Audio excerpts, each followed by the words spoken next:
Well, we're going to just jump on into it and welcome to episode 2 of Conversations with. This is where our goal is to share the background scoop of all things financial aid and share conversations with our friends who have experience with financial aid and hope to share that story. So we're super thrilled to be here with our friend and respected colleague, Regina Mahiri. And hi, Regina. Hi. And before we jump into your history and your experience with financial aid, will you share about your role with SRJC and the exciting projects you have been working on? Yeah, sure. So thank you for having me. I think 2 is always better. We save the best for 2. But yeah, no, I think this is great that you all are having this, and I'm super excited to be a part of it. So thank you. But like Lauren said, my name is Regina Mahiri. I am the coordinator for the Sawubona Black Student Support Center here at Santa Rosa Junior College. We do have a current location on the Santa Rosa campus, and there will be one coming on the Petaluma campus as well. Basically, my whole job is Black student success, right? I try to identify barriers maybe that students have to being successful in their academic journey, and then whatever those barriers look like, I just kind of work to remove them. So that's it in a nutshell. I'm kind of called the mom on campus, right? The great thing is we have this new space where students can kind of come in and hang out and do homework and print and have access to the different services on campus. So I'm gonna give us a plug, y'all. We are located at Pioneer, room 360. It is directly next to the bookstore and directly next to the Intercultural Center. So we're right in the center.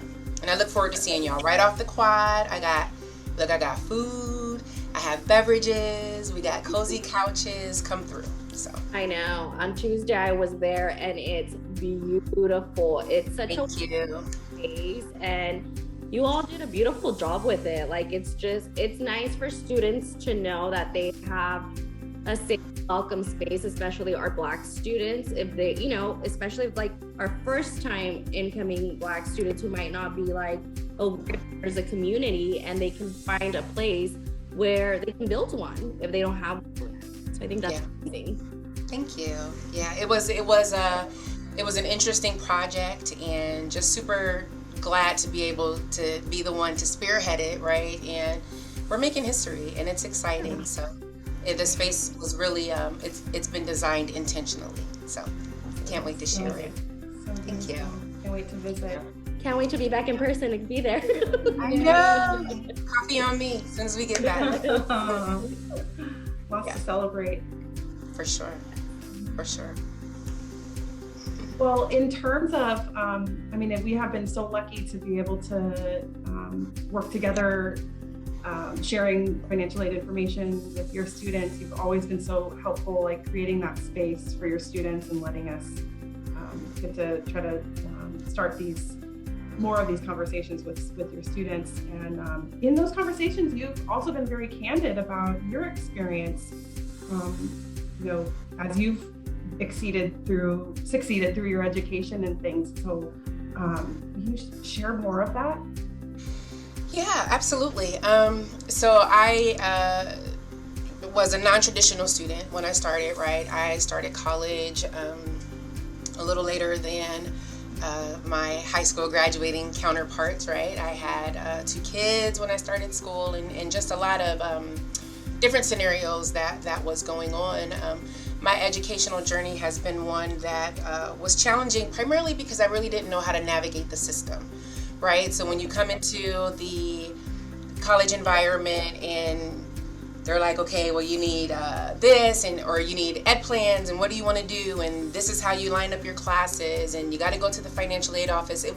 There was no clear pathway or distinction on how I could get help or access to the resources that I may, have had available to me. So financial aid was really interesting because I started at a university and there were no conversations such as, well, you only borrow what you need, or no, like I did a financial aid application, I got an email that said, this is your award. Do you accept it, right? And I'm like, oh, okay, yeah, this is cool. I accept, right? But not recognizing that there were some consequences, right, that may have came with my not knowing how to navigate financial aid properly. Sure. So that was part of the reason in wanting to build the relationship with the financial aid office and Sawubona. It's really kind of like demystifying the scared or the intimidation that may come with going to the financial aid officer or specialist, excuse me, or going to the financial aid office and having to talk about your finances and maybe not being sure how to answer the questions, or you don't understand what they're asking on the FAFSA, right? So I kind of navigated that process trial and error. And in doing so, I managed to use all of the Pell Grant funding available to me. I ended up using all of the student loan funding available to me. And by the time I got to finishing my bachelor's program, I'm paying out of pocket, right? And all of these different things. So what I wish that I had known or had access to were financial aid representatives such as yourself that really take the time to answer the questions, right, in a way that doesn't make you feel bad about not knowing or make you feel bad about what your financial situation may be or what your home situation may be, right? Having the ability to really ask questions that sometimes can make us feel vulnerable, right? But being respected in receiving those answers, I think is going to make a huge difference for students.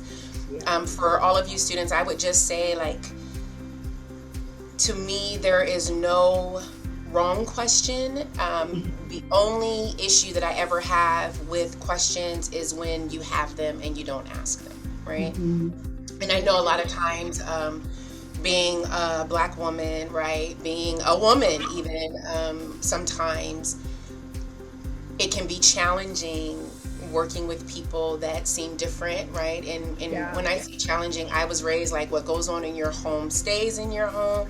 You don't tell nobody your business, right? So what do you mean you have to share financial stuff? Right, exactly. Exactly, yes, right? I agree, They asking way too much, right? And it is for a reason. So I would encourage students that maybe have a hesitancy in sharing that information to know that the JC really does offer a safe space in the financial aid office. Anything that you tell them is not publicized, right? It really is so that they can help get you everything that you may have coming to you that you may not know about, right? And that could be from financial aid, Pell Grant, it could be student loans if needed, right? It could be the mini grants and scholarships that they have. So I would say the first step for me was maybe being comfortable in going and really asking for the help that I needed, right? And there's no shame in that. We all need help at some times, right?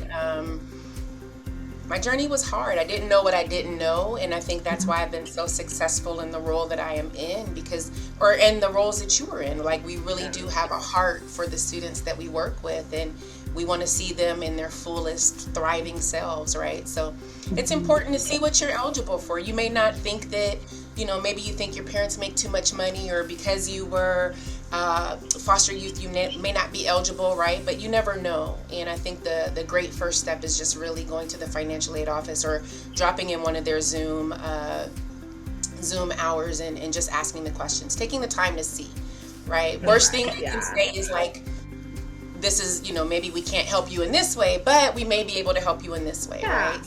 I agree. There's no harm in asking. It's taking away the scare of asking, but I feel like it's very intimidating.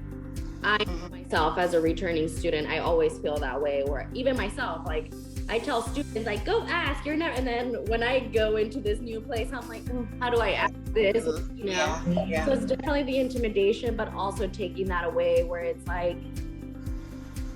here to help, I feel like this is why we're great at the role that we're all in. We're here for our students. We want to watch them succeed. It's very important, even, that you do, Regina, for our students. You accept the students for who they are, but you also share your experiences where you're I went through this, and you kind of put yourself, your vulnerable side, so then hopefully they can grow from that as well, from taking your experience in as well. So I think that's amazing. Mm-hmm. Thank you.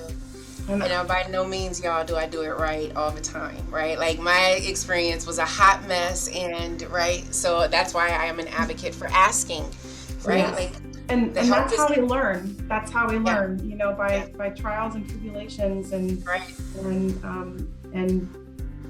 And yeah, it is a privilege to be able to recall our own stories to help, you know, those who are who follow, you know, who are following.